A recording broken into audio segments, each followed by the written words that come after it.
Setelah mempelajari nilai-nilai Pancasila pada masa kerajaan dan pergerakan nasional, sekarang kita akan memasuki babak penting, proses perumusan Pancasila dalam sidang BPUPKI dan PPKI.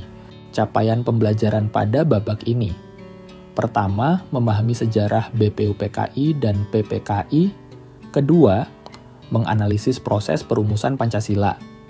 Ketiga, memahami nilai persatuan dan musyawarah. Peristiwa penting diawali dengan janji Perdana Menteri Jepang, Kunaiki Koiso, yang menjanjikan kemerdekaan kepada wilayah jajahan Jepang, termasuk Indonesia. Sebagai respons, Kumakichi Harada mengumumkan pembentukan BPUPKI.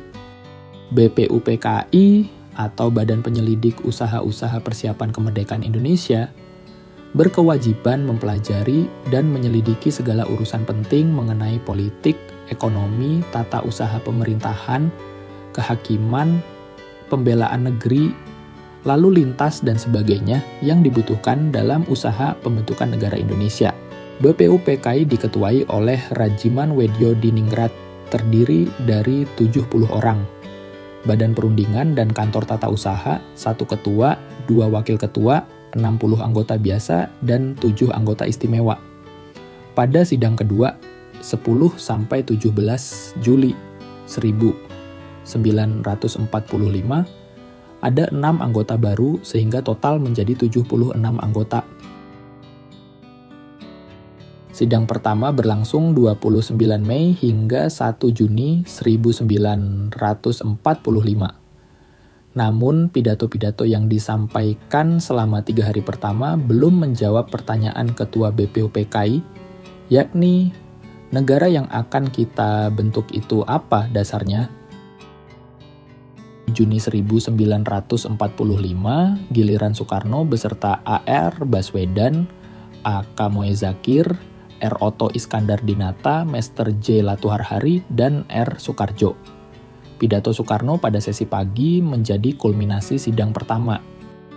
Soekarno menguraikan 5 dasar negara yang diistilahkan dengan Pancasila. 1. Kebangsaan Indonesia. 2. Internasionalisme atau perikemanusiaan. 3. Mufakat atau demokrasi. 4. Kesejahteraan sosial. 5. Ketuhanan. Kelima, sila ini disebutnya sebagai filosofische Grundslag dan Weltanschauung bagi bangsa Indonesia.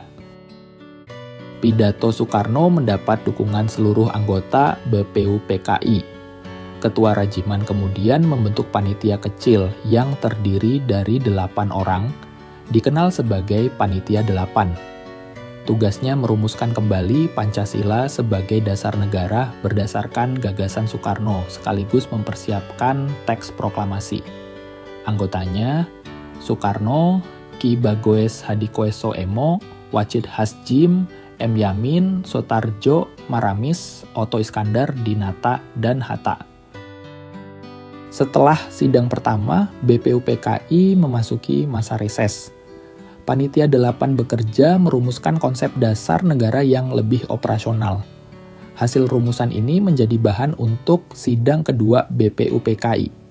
Sidang kedua BPUPKI berlangsung 10-17 Juli tahun 45. Pada masa inilah terjadi pengesahan dan perumusan final Pancasila sebelum akhirnya dibentuk PPKI untuk mempersiapkan kemerdekaan. Dari proses perumusan Pancasila dalam BPUPKI, kita belajar 2 nilai utama, persatuan dan musyawarah. Berbagai pendapat dari berbagai latar belakang dapat disatukan dalam semangat kebangsaan. Musyawarah untuk mufakat menjadi ciri khas demokrasi Pancasila. Setelah BPUPKI menyelesaikan tugasnya, dibentuklah PPKI, yakni Panitia Persiapan Kemerdekaan Indonesia, yang bertugas mempercepat pembentukan negara. Pancasila yang telah dirumuskan kemudian disahkan sebagai dasar negara pada 18 Agustus 1945.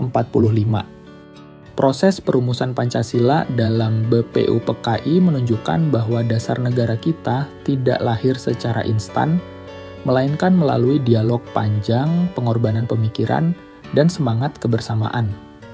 Pancasila adalah hasil konsensus terbaik bangsa. Terima kasih telah menyimak. Mari kita hayati nilai-nilai persatuan dan musyawarah dalam kehidupan sehari-hari sebagai wujud implementasi Pancasila. Sampai jumpa di video pembelajaran berikutnya.